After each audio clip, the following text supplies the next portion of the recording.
Opium, cocaine, cannabis, and fentanyl, the Sinaloa cartel can pocket anywhere from $3 to $12 billion each year. In quiet Georgia suburbs, refrigerated trucks rolled past neighborhoods where families slept. Inside those trucks, hidden beneath blackberries and jalapeños, sat enough poison to kill millions. The cartels believed their empire was invisible, buried so deep it would never surface. They were wrong. Georgia as cartel central. Georgia never asked to become a battleground in America's drug war. It did not invite this role, and it did not choose it. Geography simply made the choice unavoidable. Interstate 75 cuts through the heart of the state, carrying traffic north from Florida toward the Midwest. Interstate 85 stretches northeast to the Carolinas and Virginia. Interstate 20 runs east to west, connecting Texas to the Atlantic coast. Near Atlanta, these roads converge, forming one of the most important transportation crossroads in the nation. What planners once saw as economic lifelines, drug cartels recognized as something else entirely. A system perfectly designed for quiet exploitation. Atlanta's influence reaches even farther through the air. Hartsfield-Jackson Atlanta International Airport moves more passengers than any other airport in the world.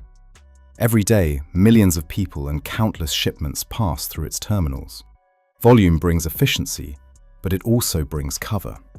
In the blur of luggage, cargo, and human movement, illegal substances can travel unnoticed.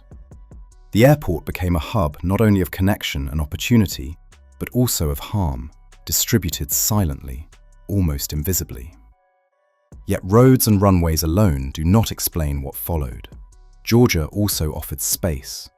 Suburbs stretched outward for miles, marked by rental homes, storage facilities, and neighborhoods where privacy is respected and questions are rare. In places like Stone Mountain, DeKalb County, and Hall County, cartel operations hid in plain sight. Refrigerated trucks arrived at homes late at night. Curtains stayed drawn. Visitors came and went. Nothing appeared alarming enough to draw attention. And that was the point. The state's legitimate industries provided further camouflage. Georgia's cold chain logistics network, built to move produce, meat, and medicine, relies on speed and scale. Thousands of pallets pass through refrigerated warehouses every day. In that overwhelming flow, cartels embedded their product among the legitimate goods. Inspectors, constrained by time and resources, could not examine everything. A system designed for trust and efficiency became vulnerable to manipulation. Powerful criminal organizations understood this early. The Sinaloa cartel brought decades of experience and deeply rooted distribution networks. Cartel Jalisco Nueva Generación brought ruthless efficiency, intimidation, and military-grade weapons. Both saw Georgia not merely as a pass-through state, but as a strategic center, a place to store, repackage, and redistribute drugs across the southeast. At the same time, the drugs themselves changed. Cocaine and heroin, once dominant, required crops, land, and time. Synthetic drugs eliminated those constraints. Fentanyl, manufactured from chemical precursors and synthesized in laboratories, could be produced quickly and cheaply. It is far stronger than heroin and devastating in its effects. A small amount can be pressed into counterfeit pills that look identical to legitimate medications, blurring the line between medicine and poison. Methamphetamine followed the same path. Industrial-scale production replaced small operations, flooding communities with a cheaper, purer, and more addictive product. Distribution networks ensured these substances reached not only cities, but rural towns and quiet neighborhoods, places where people often believe such dangers cannot reach them. The consequences are written in emergency room charts and funeral programs. Across Georgia, families mourn sons and daughters who believed they were taking something safe, a pill for pain, something to calm anxiety. They did not know that what they held carried the power to stop a human heart within minutes. Grief arrives suddenly, without warning, leaving parents, spouses, and children searching for meaning in the aftermath. For people of faith, this crisis raises difficult questions about responsibility, compassion, and justice. For skeptics, it confronts us with undeniable human cost. Regardless of belief, the reality is the same. Communities are suffering quietly, often unseen. The battle is not loud or dramatic. It unfolds in silence, behind closed doors, in lives that deserved more time. The cartels built their Georgia empire on this suffering, and they built it to last. They believed they had buried their operations so deep, disguised it so thoroughly within legitimate commerce, that law enforcement would never untangle it. The investigation. Long before the first raid, before the first arrest, investigators were watching. The investigation didn't begin with a dramatic moment or a single breakthrough. It started quietly, the way most consequential cases do, with a tip from someone who saw something wrong and decided to speak. Confidential informants are the invisible foundation of drug enforcement. These are people embedded in criminal networks who, for various reasons, fear, conscience, or self-preservation, choose to cooperate. An informant might mention a warehouse receiving suspicious shipments. Another might describe a stash house operation. These fragments of information seem small individually, but investigators collect them like puzzle pieces, gradually revealing a larger picture. The DEA's Atlanta division took the lead, coordinating with a network of agencies that reads like an alphabet soup of federal and state law enforcement.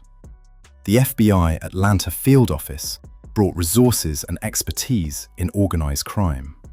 Georgia Bureau of Investigation provided local knowledge and manpower. Homeland Security investigations contributed border intelligence and trafficking expertise. Local police departments in Fulton County, DeKalb County, and Hall County assisted with surveillance and raids. This wasn't a single case file on someone's desk.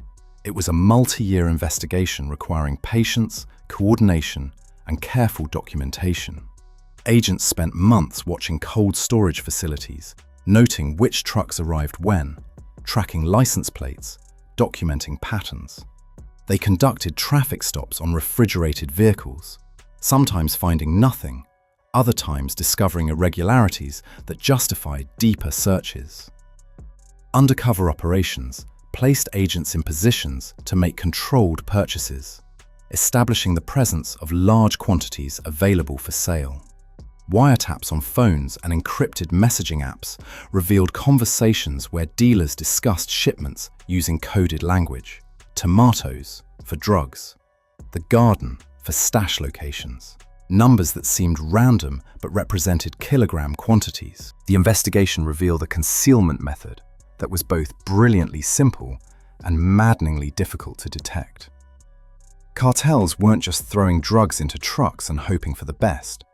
They were integrating their product into legitimate supply chains with surgical precision.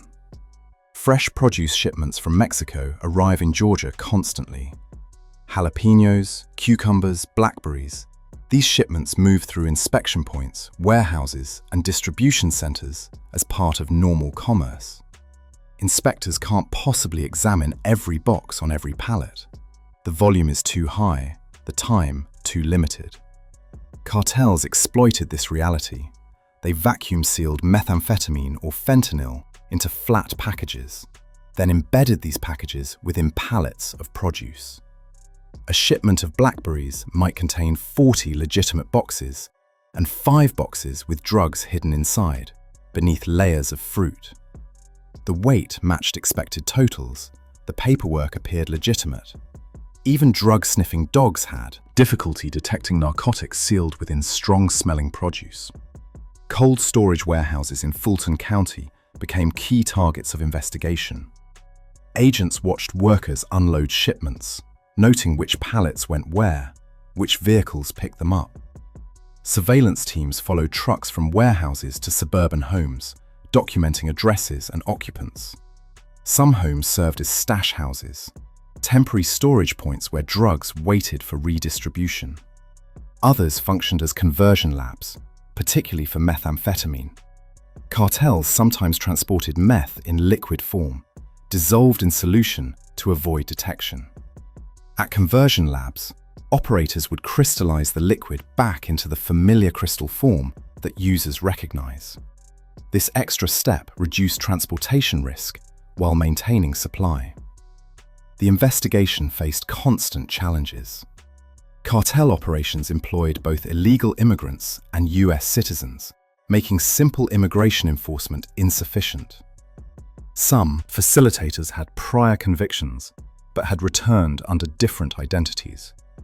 Others had clean records, recruited specifically because they could rent homes and warehouses without raising flags. Encrypted communication apps made wiretapping difficult. Cartels rotated phones frequently, used code words, and communicated through platforms designed to leave minimal digital traces. Investigators needed court orders for each device, each app, each suspect. A legal and logistical maze that slowed progress but couldn't stop it. Breakthroughs came incrementally. A traffic stop in Hall County yielded 719 pounds of methamphetamine hidden in a blackberry shipment. That single seizure led to surveillance of the intended delivery location, which revealed another stash house. That house connected to a network of others. Each discovery created new threads to follow. Agents documented thousands of kilograms of drugs moving through the network over time. Ledgers recovered later would show the staggering scale. 3,200 kilograms of methamphetamine distributed, hundreds of thousands of fentanyl pills pressed and sold, cocaine shipments supplementing the synthetic drugs. The investigation built slowly, carefully, toward a moment when everything would come together. Patience defined the work. Agents couldn't move too early and risk losing bigger targets. They couldn't wait too long and allow more poison to reach the streets. Timing required judgment, coordination, and the kind of institutional knowledge that comes from years of experience. By late 2025, that moment had arrived. The bust. November of 2025 marked the quiet end of years of careful work. Across Georgia, federal agents, state investigators, and local police prepared for a single, coordinated moment. The goal was simple but difficult. Strike the network all at once, hard enough to break it, and fast enough to keep word from spreading. If even one location was warned, lives and evidence could be lost. The first raid took place at a cold storage warehouse in Fulton County. Before sunrise, teams surrounded the building. Entry units moved inside, while others secured the perimeter.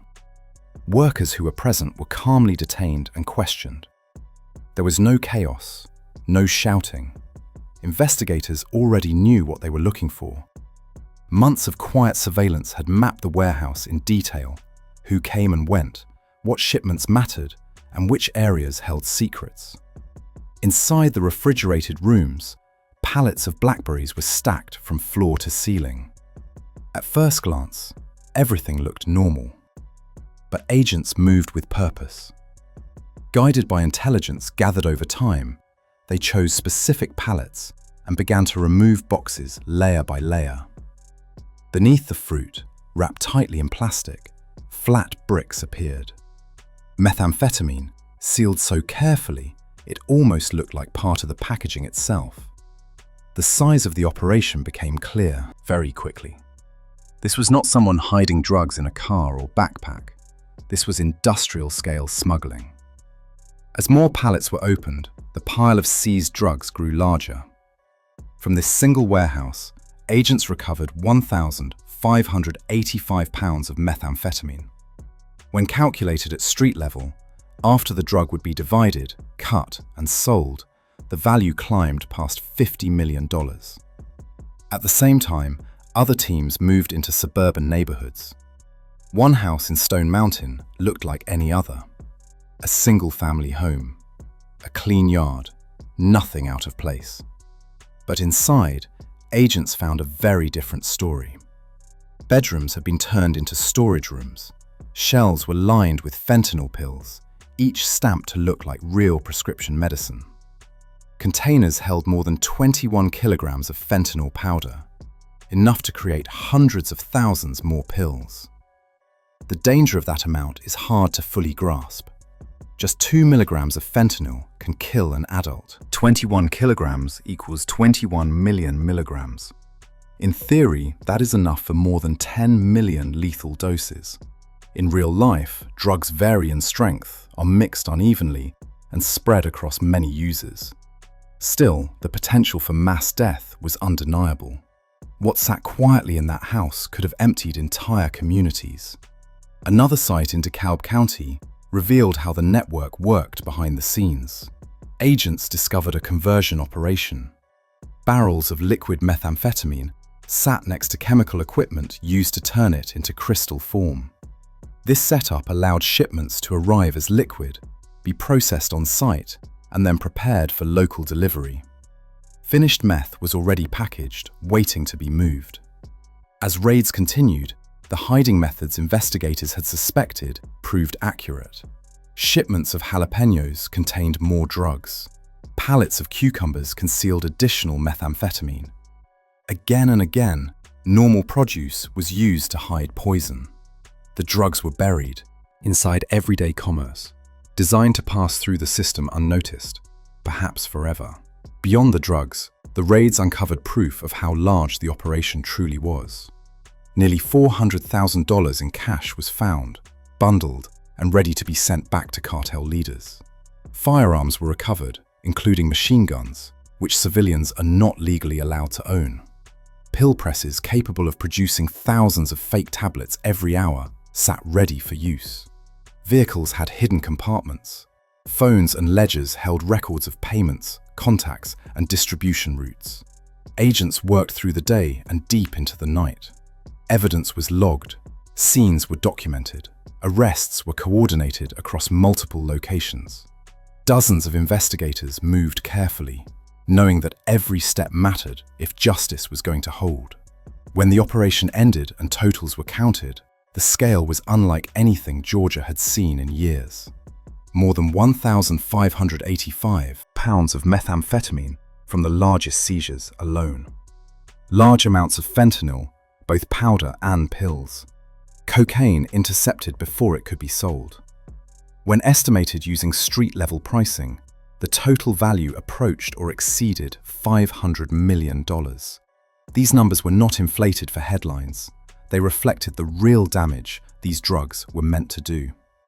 Cartels hide their product in produce shipments, store it in quiet homes, and disguise their work as legitimate business because the profits are worth the risk. But behind every calculation is a human cost. Lives that could have been lost, families that might have been broken. For people of faith, moments like this call us to remember that justice and mercy are not opposites. For skeptics, the evidence speaks for itself. What was stopped in November of 2025 was not just a criminal operation. It was a flood of harm that, for a moment, did not reach the streets. The arrests and immediate aftermath.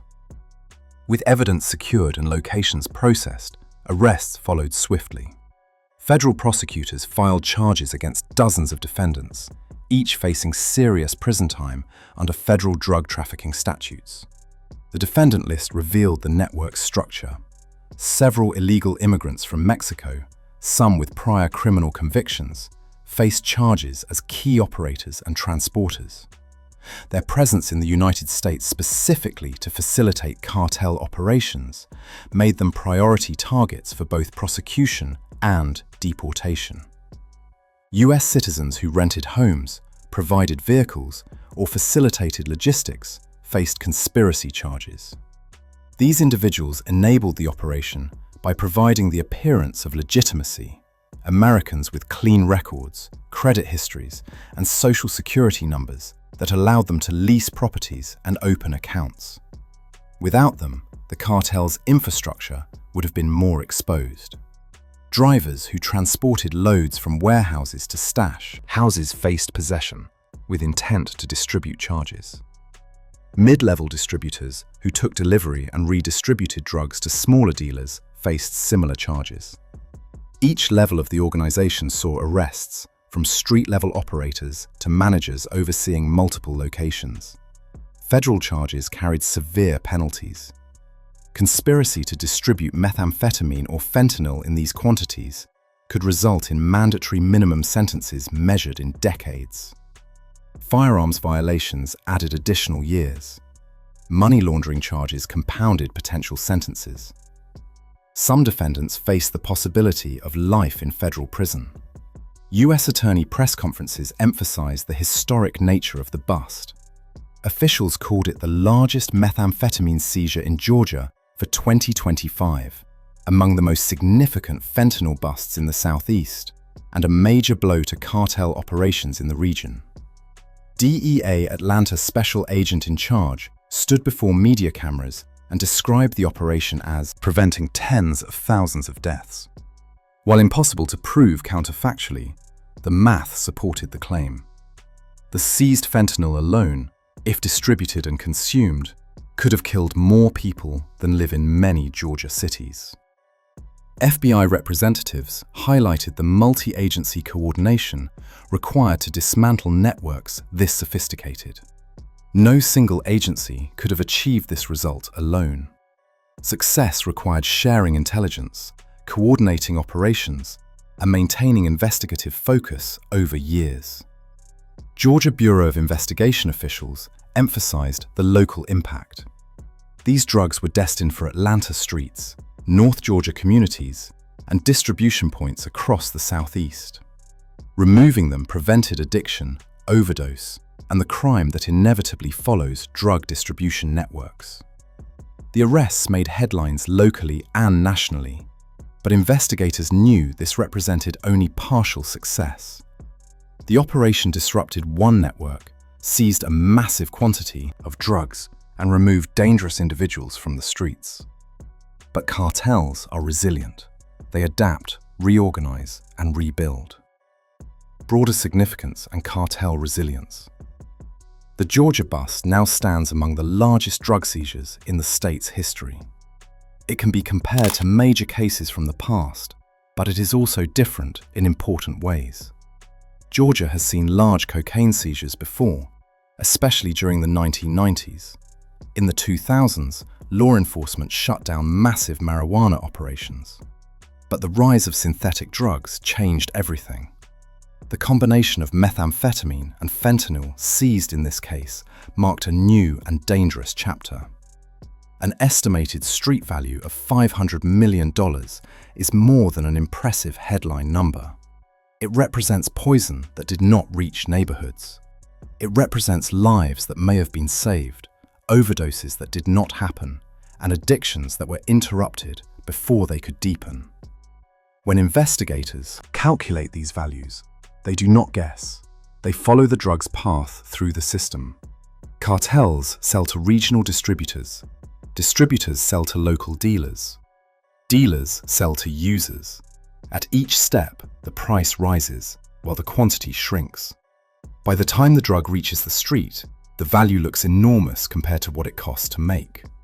Fentanyl shows this imbalance more clearly than almost any other drug. The cost to produce it is low. Chemical precursors are sourced from overseas. Labs in Mexico synthesize the drug. Pill presses, which are easy to obtain, turn powder into tablets that look like real medicine. A kilogram of fentanyl might cost only a few $1,000s to produce. That same kilogram, when sold over time at street level, can bring in hundreds of thousands of dollars. These profit margins explain why cartels now focus so heavily on synthetic drugs. But cartels do not accept losses quietly. When a major operation is disrupted, they adjust. Within weeks of a large seizure, organizations begin to change how they work. They switch hiding methods. They move routes. They recruit new drivers, renters, and middlemen. If produce shipments become too risky, they look to other options: furniture, construction supplies, or entirely new methods. If Georgia becomes too dangerous, they shift attention to nearby states. One of the hardest challenges remains the connection between Mexican cartels and Chinese chemical suppliers. China produces many of the precursor chemicals used to make fentanyl. International agreements attempt to regulate these substances, but manufacturers often change chemical formulas slightly to avoid controls. Each change requires new laws and new enforcement, creating an ongoing game of chemical cat and mouse that is difficult to win. United States authorities continue to respond with long-term strategies. The Drug Enforcement Administration runs Operation Take Back America, which focuses on fentanyl trafficking and the organizations behind it. Homeland Security task forces work to improve intelligence sharing between border agents, customs officers, and domestic investigators. New legal tools allow authorities to label certain cartel operations as terrorist organizations, which opens the door to stronger investigations and harsher penalties. Extradition is another powerful weapon. When cartel leaders are identified in Mexico, United States officials work with Mexican authorities to secure arrests and extradition. Federal courts, including those in Atlanta, have successfully prosecuted high-level cartel members brought to the United States. These cases send a clear message that distance does not guarantee safety and that leadership does not mean immunity. Financial pressure also plays a key role. Sanctions are used to freeze assets, shut down front businesses, and block access to banking systems. While cartels often rely on cash and digital currencies to avoid detection, sustained financial pressure still causes disruption. It makes operations harder to run and forces organizations to take greater risks. Rewards programs have also proven effective. The United States offers millions of dollars for information leading to the arrest of cartel leaders. In several cases, confidential informants, motivated by these rewards, have provided critical intelligence that led to major arrests and seizures. Still, honesty matters. This bust, as large as it was, represents only one victory in a long fight. New shipments are already moving north. New networks are forming to replace the one that was broken. New people are being pulled in to do the work. The fight continues because the money is vast and addiction is widespread. Law enforcement alone cannot solve the problem. Treatment, prevention, and education must stand alongside enforcement. Communities must understand the danger, recognize warning signs, and support recovery. This is not only a matter of law, it is a matter of care, responsibility, and the value we place on human life. This victory matters, but the fight is not over. Cartels adapt, and silence helps them survive. Stay informed, pay attention, speak up when something feels wrong. Support recovery in your community. Subscribe to follow the investigations that protect lives and keep this hidden war from spreading further.